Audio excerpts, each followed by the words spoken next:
right, Ashley, that's what we're going for the West Wing Week. Welcome to the West Wing Week, your guide to everything that's happening at 1600 Pennsylvania Avenue. But first, a brief message from foodsafety.gov. Hello, I'm Agriculture Secretary Tom Vilsack. This summer, do your best to keep food out of the danger zone. Keep cold food cold, below 40 degrees, and hot foods hot by cooking thoroughly and serving right away. This week, June 25th to July 1st, or Home of the Kringle.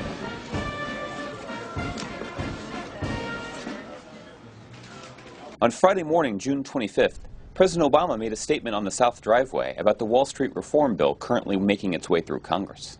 We are poised to pass the toughest financial reforms since the ones we created in the aftermath of the Great Depression. Early this morning, the House and Senate reached an agreement on a set of Wall Street reforms that represents 90% of what I proposed when I took up this fight. Later that afternoon, the president left for Muskoka, Ontario for the G8 summit to address a range of global issues. Upon arrival, he was greeted by Canadian Prime Minister Harper, and the delegations immediately got down to the important business at hand, discussing economic issues such as global development and a need for greater accountability. On Saturday, June 26th, the G8 summit took on some issues of international security, including discussions about Iran, North Korea, and the situation in Afghanistan. President Obama then traveled to stormy Toronto for the G20, where he highlighted another area of international cooperation by giving a ride to newly elected Prime Minister of the UK, David Cameron.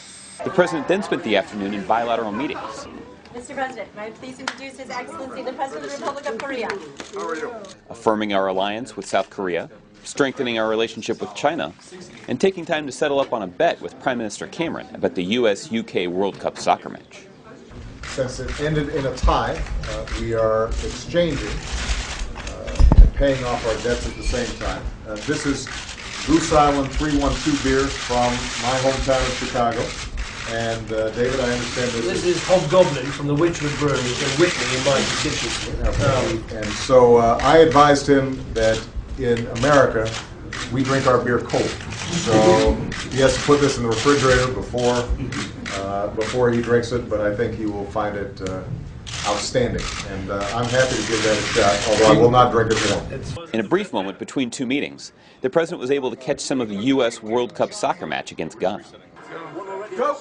Go, go, go! Go, go! Take a shot! Oh! Come on, man! The U.S. went on to lose a close game, 2-1.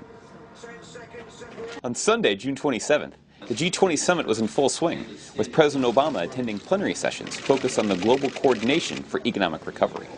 If we act in a coordinated manner and avoid pitfalls, this could mean global output raised by $4 trillion, the creation of 52 million new jobs, and 90 million people lifted out of poverty.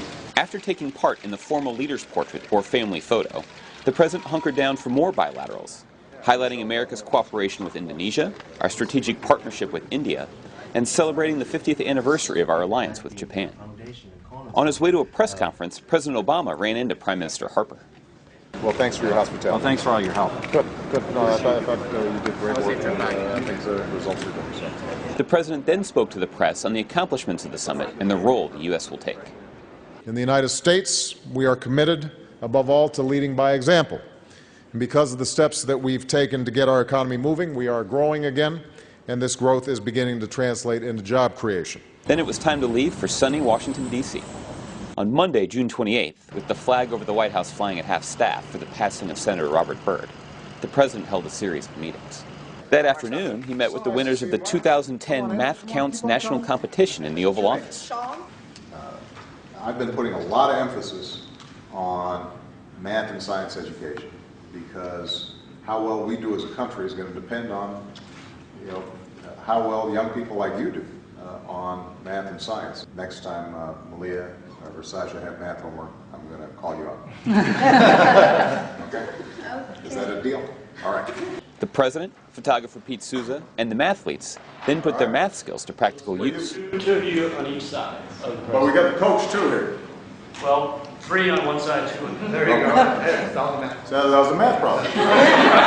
Slide in. All right, come on. On Tuesday, June 29th, the president met with his economic team and chairman of the Federal Reserve Board, Ben Bernanke, to be briefed on the economic recovery. We share the view that the economy is strengthening, that we are into recovery, that it's actually led by some interesting sectors like manufacturing that we haven't seen in quite some time. President Obama also met with a bipartisan group of senators in the cabinet room to discuss the need to pass energy and climate legislation this year, an effort he believes will not only involve action by the government, but an effort from the whole nation to change the way we use and produce energy.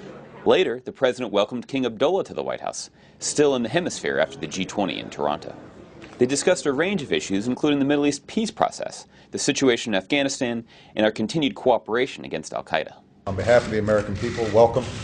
We appreciate your friendship and we appreciate your good counsel and look forward to continuing to work together to strengthen the strong bonds between our two countries. On Wednesday, June 30th, President Obama traveled to Racine, Wisconsin, where he grabbed a local pastry called a Kringle from O&H Bakery before holding a town hall meeting to discuss the state of the economy and the usual posturing that comes with doing business back in Washington. The leader of the Republicans in the House said that financial reform was like, I'm quoting here, using a nuclear weapon to target an ant. That's what he said. He compared the financial crisis to an ant. This is the same financial crisis that led to the loss of nearly 8 million jobs. Same crisis that cost people their homes, their life savings. He can't be that out of touch. On Thursday, President Obama's motorcade weaved through D.C. to American University, where he delivered remarks on comprehensive immigration reform, explaining the broken system we currently have in place and proposing a new direction. Now, stopping illegal immigration must go hand in hand with reforming our creaky system of legal immigration. Later that afternoon, the president signed the Iran sanctions bill into law, imposing the toughest set of sanctions ever put in place on Iran.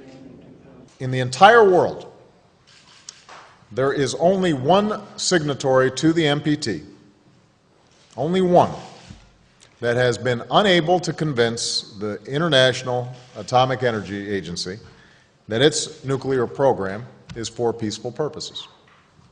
One nation, and that nation is Iran. To find out more information on any of these topics or to see complete videos of these events, go to whitehouse.gov. And thanks again for checking out your West Wing Week.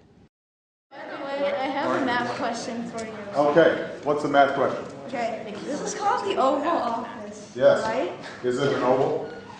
Or you want me to give you like what's the diameter of it or something? No. Where are the foci of the oval? See, don't embarrass me.